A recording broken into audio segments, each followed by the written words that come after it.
Okay, so we're at the Tudor Court Hotel, and we got a really nice room down in the G level, the ground. The hotel is very clean and neat and well maintained, and we just heard from the one of the owners that they're renovating all the upper floors, and their plan is to renovate these lower floors. So we're here in LG2. So they're planning to renovate these lower floors in the near future. However, they haven't yet, but it is look fairly renovated, including the bathroom. So it's not old, it's tiny, it's a little small, but there's plenty of space to move around.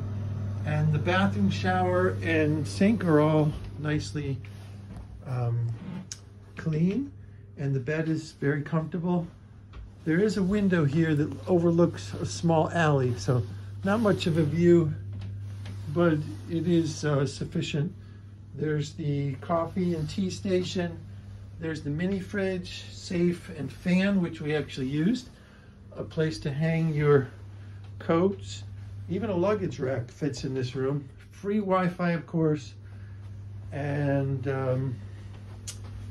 that's about it at the Tudor Court Hotel. And there's your fire escape route. So we'll see you in Kensington Park and Kensington Gardens in just a few minutes.